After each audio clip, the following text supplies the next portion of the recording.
You are now watching the Queen Chioma.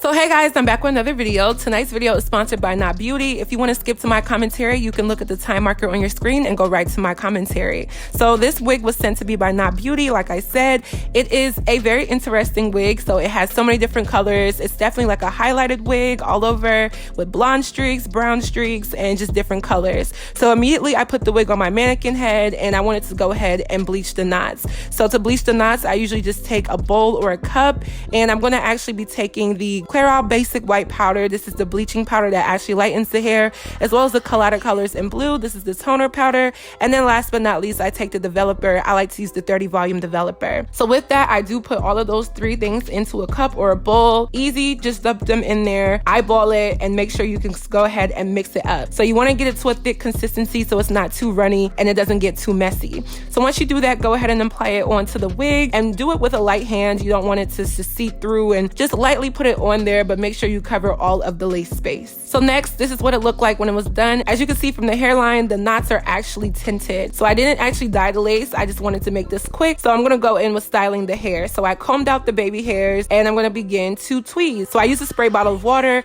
and some tweezers, and I just kind of push back the hair where the hairline is and where the baby hairs are to make a line of demarcation. So I like to use mousse to hold everything down on top of that water because it's like some extra security.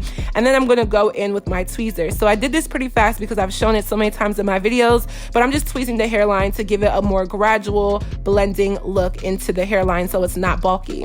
And then I wanted to go for a middle part, so I parted it down the middle and I used the mousse to help me mold my part. And then I went in and I tediously tweezed the middle part right down the center to give it that nice symmetrical deep middle part look. So my next thing is actually going to be flat ironing the hair. I did get the hair a little bit longer so that I can cut it into a bob. So I just went row by row and I used my flat iron to make all of the pieces bone straight, because flat iron the hair right before you cut a bob actually makes the process a little bit easier so you can see what you're doing. So after flat ironing the hair, I made sure it was nice and flat and got it to the look that I wanted. So I'm going in with some hair scissors and I'm actually going to be cutting. So I start from the bottom, of course, and I'm starting from that one side. I use my two fingers as anchors to hold the hair, and I cut straight right above those lines. So I'm not a professional at all. I just look at what I see and I cut and I do my hair, and that's how I do it. So if you have any better tips on how to make the hair easier to cut into a bob, you can definitely let me know. But just keep it as straight and symmetrical as possible. You're going to do one initial cut, and trust me, you'll go back and line it up and make sure that everything is not too choppy and very straight,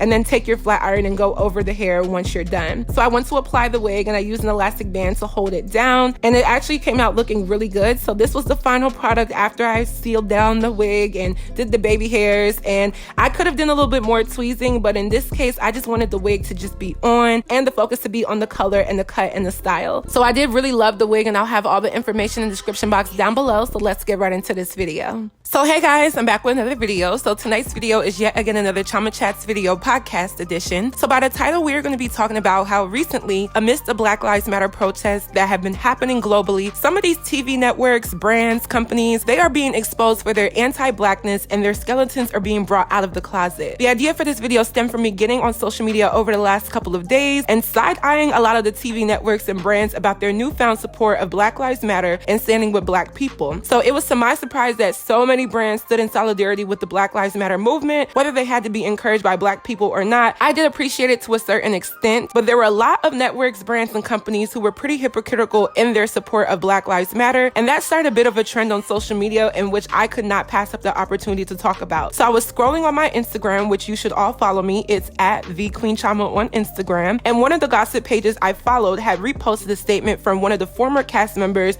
from a show that I used to watch and enjoy. So I don't know how many people watch the show Wags on E!, which is pretty much a show about the lives of wives and girlfriends of professional sports stars, and it was really good. It showcased the luxurious parts of their lives, and of course there was drama. I think a lot of us watch reality TV and think a lot of the people are shallow-minded and do not have much to offer, but I always got the sense of while watching this show, it did not focus on what it actually meant to be a wife or a girlfriend of an actual actual athlete. It wasn't supposed to be like a Basketball Wives type of show, but it kind of ended up being like that, to the surprise of many of the black castmates who thought they were signing up onto a show to show their devotion to being a sports wife or a sports girlfriend, but they ended up looking very bad in the light of many viewers. Wags had 3 franchises, one in Los Angeles or LA, the original, which makes sense being that the E network is based there, and then they had the Miami franchise, and then they had the Atlanta or ATL franchise that only had 1 season before the entire show was canceled altogether, unbeknownst to the cast members, especially the black ones. So E made a statement about their stance with Black Lives Matter, and it reads, "E stands in solidarity with the black community against systematic racism and oppression experienced every day in America. We owe it to our black staff,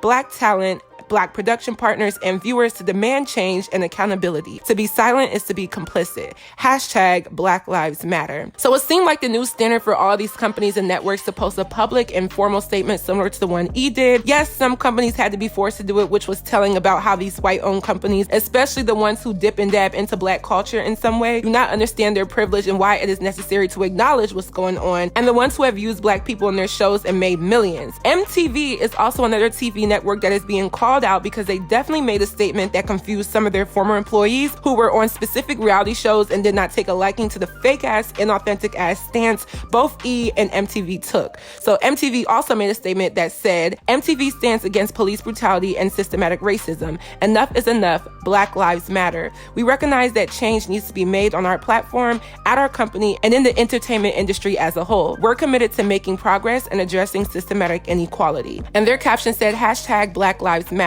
So after doing a lot of research and seeing all of this is complete nonsense and malarkey. And I want to give a bit of exposure to the experiences that some of these ladies had, because it's going severely undernoticed. So I've broken my video down into 3 main talking points. So let's get right into this video. So point number 1 is the responses. So I wanted to start with E because the network houses the Keeping Up with the Kardashians show, and it really should be called K ! Because of how big the Kardashian influence is and how much every show that is on E has a similar vibe and look to the Kardashian style. So when E created the Wags on E TV show, I really don't understand why they forgot that there will have to be black girls on their show who will act far from the Kardashian way that they will have to cast and work with. And that's what ended up happening, and now it's backfiring on them. After making their statement, many of the black cast members from the show immediately took to their Instagram accounts to express their dislike and opposition to the fakeness in E's statement. Henschel was one of the more outspoken cast members, and she has a very memorable Haitian accent and is proud of her culture, which she talks about during the show and of course even now. So Henschel said, "Okay, at E Entertainment and at NBC, this is a major lie, and I have a bone I've been wanting to pick with you guys for almost 4 years now. You guys have been wanting answers and asking us every single day in our comments, lives, DMs, why our show got canceled. This is why. The real reason of at Wags Miami and at Wags LA and at Wags Atlanta got canceled, well, apparently there was a new executive on their board that didn't like the image of our show. Whoever that executive was thought the show was too, let me find a good word for it, ghetto to be on E. What is the definition of ghetto? Ghetto: a part of a city, especially a slum area, occupied by a minority group or groups. Verb: put in or restrict to an isolated or segregated area or group. When I got hired, the first thing they said was, can I change my hair to straight hair? They didn't want my afro or any of our braiding or protective hairstyles. I told them that's how I got casted and picked. If they didn't like my hair like this, which is me, they can choose someone else for the job. They knew there was no show without me, so they let me be. Same with our braiding hairstyles, at Darnell Nicole and at Ash Nicole. We were the only show on E! Entertainment history to ever have that many black people combined, and they didn't like that. They didn't give us no warning, no apology, not even an email to warn us that we were all getting fired. We were all so confused, hurt, and disgusted. When I say we, I speak for all of us. And then she tags some of the women of color that were on the show. The show was an amazing show. The whole world still talks about it. The show got canceled because we were black. I'm so sick of holding my mouth. This entertainment industry is racist too. All actors, rappers, etc., we suffer because of racist executives that use us and pawn us to have a hand in black culture and then dispose of us when they don't need us anymore. She then added at the end, remember, don't ever make these people make you feel less of who you are because of your skin color.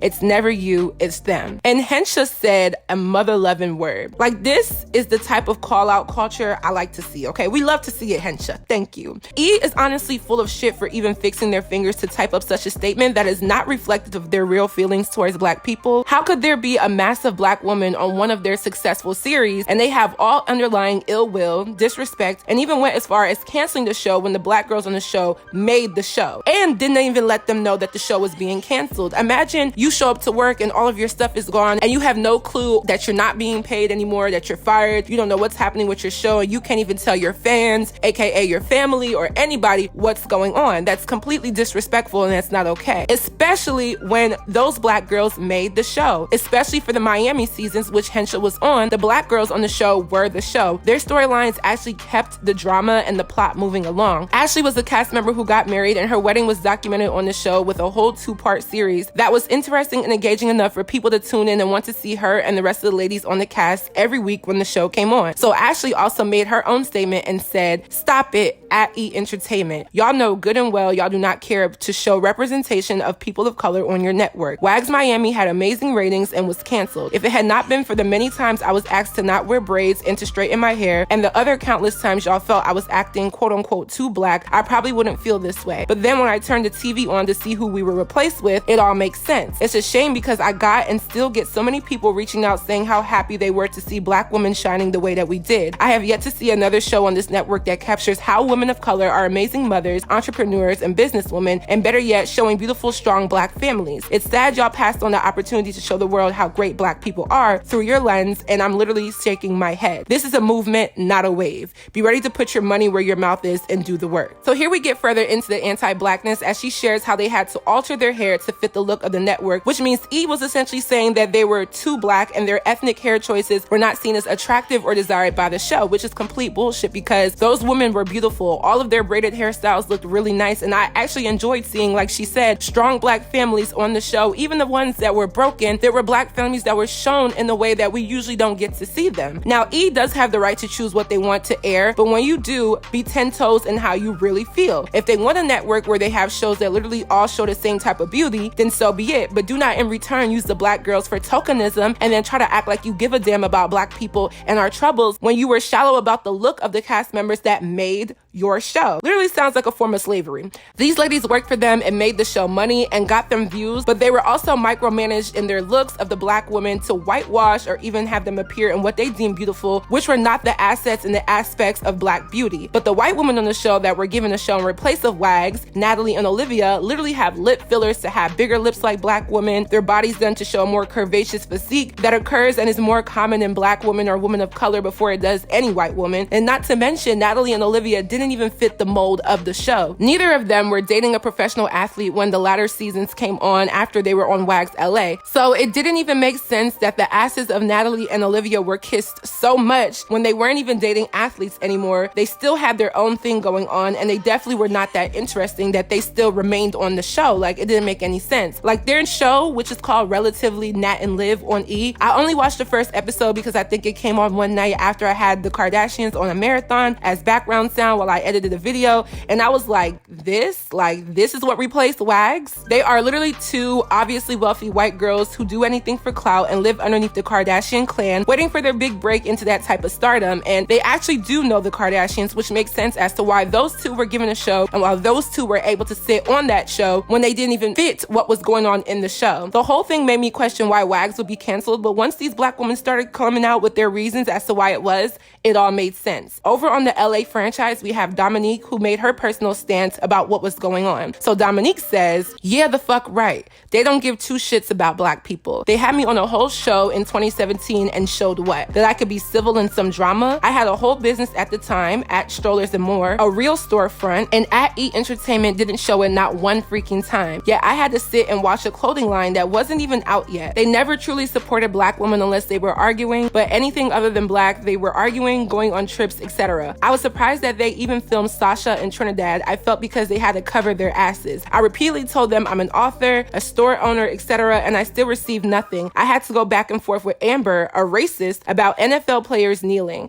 Want to talk about treatment? Hell, I went to a whole photo shoot and they had my husband's mistress at the time as my picture. At E! Entertainment doesn't give two damns, so they can save it. Unless you're friends of the Kardashians, they aren't fucking with you like that. It is what it is. Support us by having a show that shows strong black women who are business owners, etc. Show that. All the money you have made at E! Entertainment, donate to Black Lives Matter or the communities of the very people that you praise be fucking on. How about that? Miss me with the fake support. They cut so many scenes that we actually had fun on, things that would have boosted our ratings on. You want to support us with the people that you cut off. Take a meeting up so you can diversify your portfolio. I challenge you to do that. We are worth more than the drama. We have real stories, period. We know how to give balance and tea. Like the fuck. By the way, this is a message of frustration, not anger. There's still so much more that I didn't say, but honey, I hope they really try to hold meetings with more black people so they can know how to represent us and treat us, not the ones that only fit the bubble. At Miss Michelle and I begged them to show us a trip that we paid for and they refused. So yeah, they are major capping. So Dominique even touches on the fact that they disrespected her about her marriage situation, which is notable to point out because it's funny that, of course, in reality, you're going to exploit a point of someone's personal life, but the ultimate disrespect to a black woman dealing with the unfavorable situation of a divorce is crazy. She also touches on the fact that there were other cast members who were racist and the network did nothing and did not protect them, but now they want to stand in solidarity. At the end of her post, she does tag more of the ethnic women who appeared on the show, and more of them wrote their own statements to E! And how they felt. And I really like the fact that this happened because it's honestly very needed to know. I know most of us black people do not really pay attention or watch the E! Network, but that alone doesn't take away from the fact that there were black women as cast members on one of their shows who were really mistreated for being their black selves. And it doesn't surprise me with E! But it's also alarming to know that the Kardashians really run the E! Network and have a lot of executive ties to the company, but the Kardashians love blackness so much. Like, it's such a class of interest. Either that or something is really racially sinister going on behind the scenes. I would suggest y'all to go to these posts that are still up and look at the posts of other cast members from the whole franchise because they expose the anti-blackness and how E! is inauthentically acknowledging their stance on a racial issue that they themselves perpetuate. Now moving on to MTV. So this is calling out the racism and anti-blackness experienced by a member of MTV's X on the Beach show. So according to Google, the X on the Beach show is a wild social experiment / reality TV show intended to ignite sparks between romantically embattled reality TV stars who think they are appearing on a dating show only to be completely blindsided when their exes crash the scene. So it's a little exciting show that definitely keeps people coming in and watching season after season. I never took a liking to it. I don't think the show is bad, but I'm just not that interested in watching it. But I do follow a few of the pages on Instagram that repost clips from a variety of reality TV shows, and I've seen a few snippets here and there, and it seems a little bit interesting. I just really don't watch it. On that show was Janelle, who was actually on Bad Girls Club season 11. If you've seen Bad Girls Club season 11, you guys just know that that season was just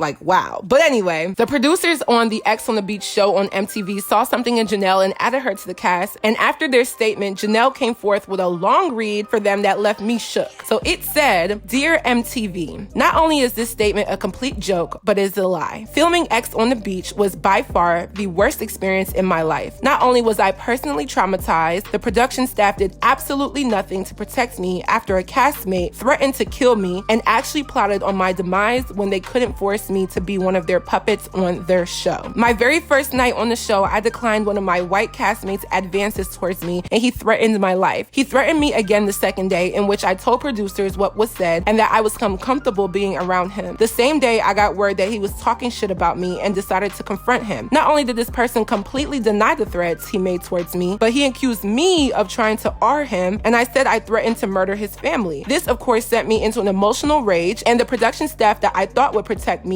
completely swept it under the rug and told me nobody believes his claims and I just needed to get over it. I was forced to sleep in the same room as this person no matter how many times I begged to have him removed. Next, while I was filming, I was told that I was not allowed to film without full makeup and my hairstyle because without it, I looked quote unquote ghetto. I found it very strange and unfair that the only people who were told this were myself and my other black castmate, Maya Benbury. During my time filming the show, I developed an extreme case of sleep deprivation. I could not sleep without taking large doses of Benadryl and was not allowed to drink alcohol by producers. Because of this, I was not as social and flirtatious as my other castmates, which made the producers speculate that I was still with my ex-boyfriend they cast on the show. In hopes of getting a reaction out of me, they lied and told my ex that I had been hooking up with the other guys, which he foolishly believed. The rest literally played out in one of the season's highest rated episodes. Shocker. After that, the entire cast was told that the next people involved in the physical altercation would be sent home. But was that the case? No. There were 2 other instances where people got physical and were allowed to stay. In fact, there was an altercation where I, along with Maya, completely stopped and defended another girl from being attacked. But of course, it was just conveniently edited out and swept under the rug. The next altercation I was involved in was conjured up again by producers when Angela was told she could only pick my ex for her date.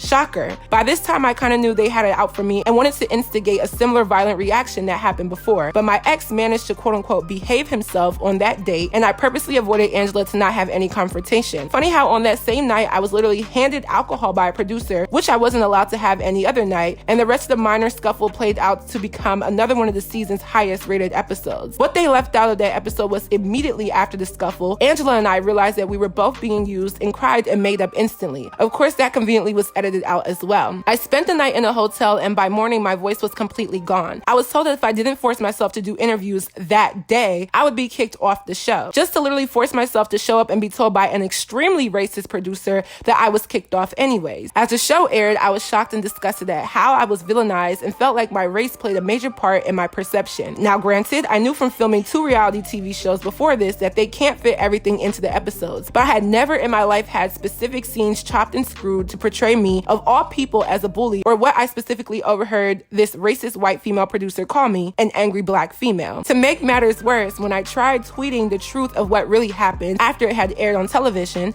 I was threatened to be sued from the network. All the while, my other non-black castmates gave out complete spoilers on Instagram and received no punishment whatsoever. And this is why I will never work with or for MTV ever again. The entire network lacks diversity. It's like every show they have one token black person to prove they are quote unquote inclusive, which is a joke. So many black people have been mistreated, threatened when we try to speak up about the injustices we have experienced, and then thrown away when they don't have a use for us anymore. Today is the day I'm taking a stand. I'm just sorry it took me this long to speak up. So Janelle speaks on such a good point. In many shows where there is one or few black cast members and predominantly white castmates, the black ones, especially the black girls, are often used for the look of diversity, but it's portrayed in the most negative ways possible in comparison to the other castmates. Yes, within reality TV, they will have to edit it and have a certain persona for each cast member, even in shows where they're all black cast members, but this is very extreme. This is literally abuse and a lack of protection from a company that prides itself on being inclusive. If you watch any show on MTV, they definitely take a plunge into conveying messages that show that they are pro-LGBTQ, pro-diversity, and pro for the people, especially young people. But what I find funny is that she's right, and I'm just now noticing it. One of my favorite shows on TV is Teen Mom. I watched the Teen Mom Young and Pregnant franchise because Teen Mom OG and Teen Mom 2 are actually boring as ever. But what I see from watching that show from when it was just 16 and pregnant up until now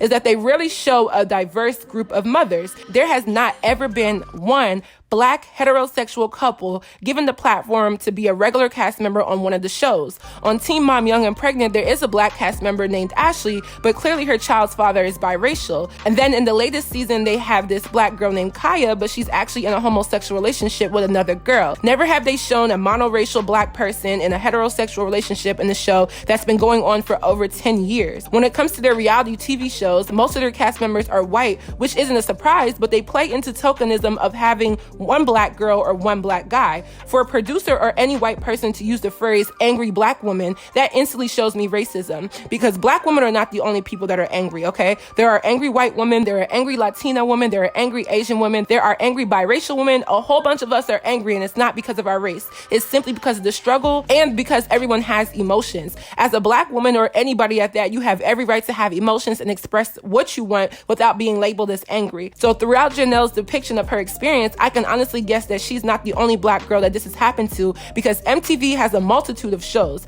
and some of those shows are really good, but you can see how white influenced the network is. Diversity cannot be a priority of MTV or E when the shows that they showcase with black cast members don't even showcase them in positive ways. And I don't mean positive as in being good role models or good influences. I mean positive in ways that show real reality but don't force negative stereotypes or tokenism. Now, point number 2 is why I feel like this is happening, and it's simple. This is all happening because these white-owned companies are and have been racist. And if they haven't been blatantly racist or openly racist, they have been strategically racist. This means not giving black people certain opportunities, downplaying their roles, making them look bad on TV, doing things that are not in favor of black people. And there's a TV network that has millions of viewers tune into a variety of shows, and it makes no sense to not cater to the audience that could garner you more money and more recognition just for doing the right thing and being a good, honest, and ethical company that respects race. So it confuses me when these TV shows and TV networks do all of this, because it does not hurt to be a good, non-racist person. What I never understand is how certain white people or white corporations think that they can just go through society only worrying about white people as if other races do not exist and want to support them. I feel like for the most part, most people want to be unified as a human race,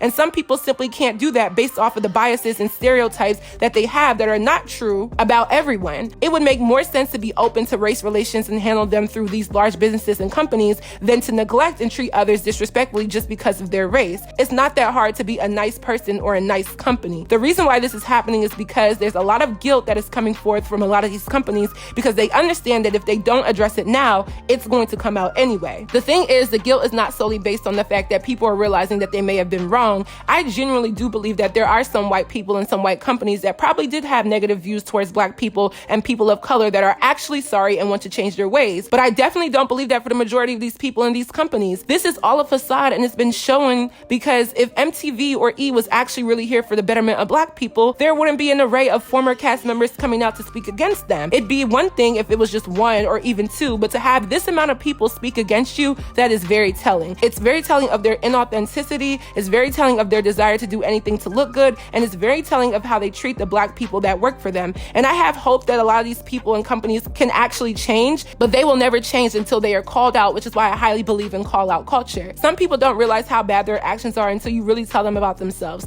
There is nothing wrong with checking someone. MTV and E have the potential to make these changes, but their reputation is already tarnished to the point where it will be a lot for them to come back. I think MTV can probably get it together, but I definitely cannot say the same thing for E. They are run by the Kardashians, which have a very selective type of demographic of fans and supporters. It's honestly disgusting to think that there aren't that many TV networks or TV shows that support black people, and black people literally are the most entertaining demographic of people. On almost every show, it's usually the black person who is the most funny, the most entertaining, the most comedic, and has the biggest presence. I'm not saying that they haven't had white people do the same thing, but it's evident that they are very selective in the way how they put us out there for us to consume these TV shows. And it's not like black people collectively hate or don't want to see a unified racial front. We are just automatically sent out in spaces in which race shouldn't matter to this extent, but people are making it such a huge deal. Now, my third and final point is my overall opinion on this. I really commend all of the black women that spoke out against these major companies, because it's very hard to go against the grain. The fact that Janelle even spoke on how she was threatened when she gave her live recount of what really happened during the airing of one of the episodes is definitely not okay. These companies can only threaten to hurt you legally, but they can never suppress your thoughts, your words, and your actions when you no longer have ties to them. So I really do appreciate the fact that this was exposed. It definitely opened my eyes, because I wouldn't think MTV would be like this, especially not to this extent. But things happen behind closed doors. I've always noticed some weird things, but to see how they really acted is really beyond me. Sometimes we say that we want racial unification, but then all of this going on, it makes me question if integration was ever a good thing. Like, sometimes it seems like we're better off being separated and segregated in our own spaces, because the integration has caused a lot of us pain as well as the segregation. And it really should not be like this, but it is. It's sad that in the entertainment world that really should be strictly for the people and for the human race and not have any dictation based off of individual races, we still can't seem to coexist in the year of 2020 after so much progress. Black people and black culture has been trending for years. We're just now getting the voice and the platforms to speak up, and at least we're being heard to a certain extent. At one point, BET was created for black people by black people and was black owned, but it's no longer owned. It's actually under the company Viacom, who was owned by a white man. So with the exception of maybe the Oprah Winfrey Network, I don't know, we barely have any TV networks that are solely for us. Look at how many black shows have been canceled over the past couple of years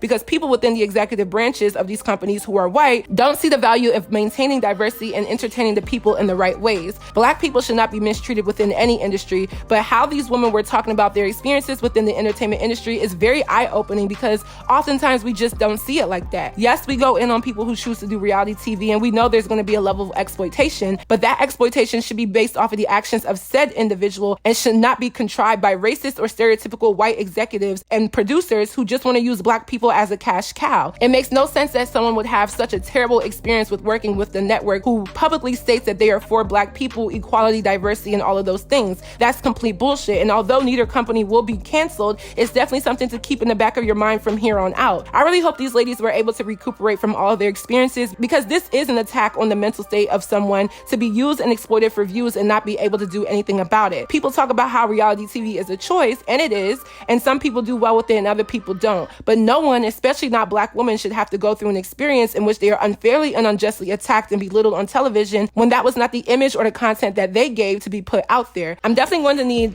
MTV, E, and all of the other TV networks and companies and brands that have been exposed and will continue to be exposed to cut the malarkey.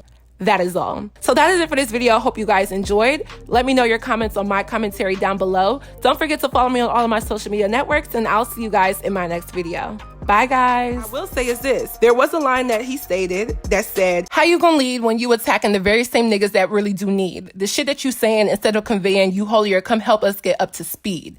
And no. Like, no.